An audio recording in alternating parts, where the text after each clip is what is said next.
उत्तराखंड हमेशा से पर्यावरण के लिए जाना गया है। अच्छी जलवायु, अच्छा वातावरण, अच्छा एटमॉस्फेयर इन और मनमोहक दृश्य, इसके लिए जाना गया है। देश और विदेश में इसकी धूम अपने पर्यावरण के वजह से ही है। काफ़ी स्थानीय और उत्तराखंड से बाहर के लोग जब भी उत्तराखंड की अलग अलग जगहों में घूमते हैं तो यहाँ की जलवायु की, यहाँ की सौंदर्य की प्रशंसा करते हुए थकते नहीं। पर अब ऐसा कुछ हो रहा है जिसके बारे में मुझे आपसे बात करने की बहुत ज़रूरत महसूस हो रही है।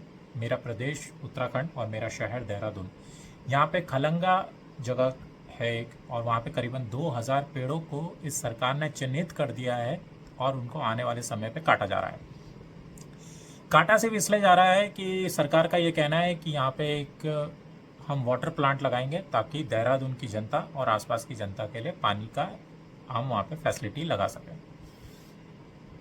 देखिए, पहले समझना पड़ेगा कि 2000 पेड़ कम नहीं होते, और क्या हर बार आप डेवलपमेंट के लिए क्या सिर्फ पर्यावरण को ही नुकसान पहुंचाना बहुत ज़रूरी है?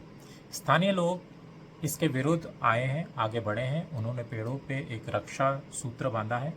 इन पेड़ों को चिन्हित किया गया है और करीबन 2000 पेड़ों की संख्या बताई जा रही है। और यही नहीं है, पिछले काफ़ी सालों के, पिछले अगर हम 2-3 साल का आंकड़ा लें तो करीबन लगभग 10,000 के पेड़ देहरादून या उसके आसपास के इलाके से काट दिए गए हैं।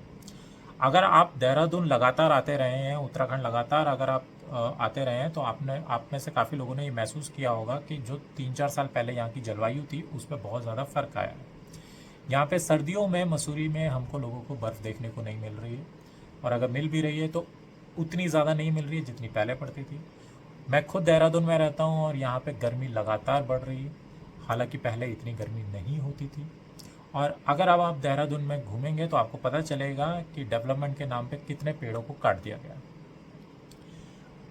सरकार की, जहाँ तक हम बात करें, सरकार की मंशा सिर्फ यही है कि वो डेवलपमेंट के नाम पे पर्यावरण को नुकसान पहुंचाए।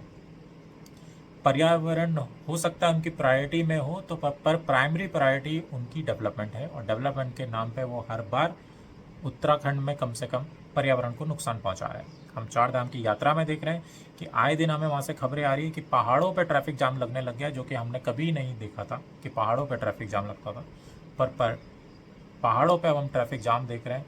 वहाँ पे आए दिन हम क्लाउड बर्स्ट देख रहे हैं, अलग अलग तरीके की प्रॉब्लम्स हम वहाँ पे देख रहे हैं, और ये सब कुछ हो रहा है उत्तराखंड की पर्यावरण को नुकसान पहुँचा के।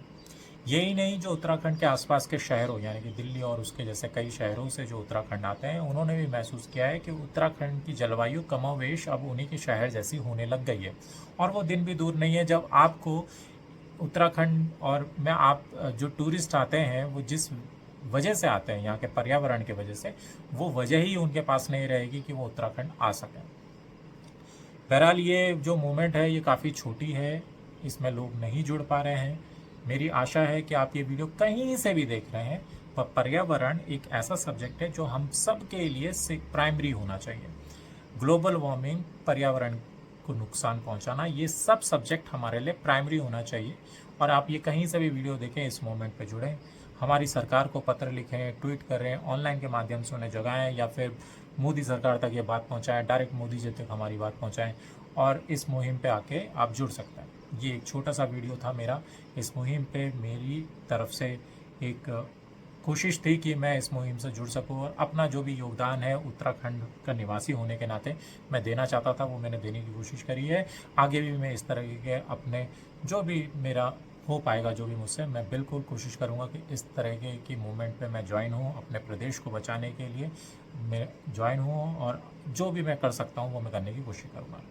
आपसे मेरा सिर्फ इतना अनुरोध है कि इस तरह के मुद्दों को आगे पहुँचाएँ, उन लोगों तक पहुंचाएं जो सही में इनके ऊपर कुछ डिसीजन ले सकते हैं, और इस तरीके के डिसीजन जिसमें पर्यावरण को नुकसान पहुंचाया जाए वो डिसीजन बंद होने चाहिए। एक समस्या का समाधान दूसरी समस्या को खड़ा करके नहीं हो सकता है।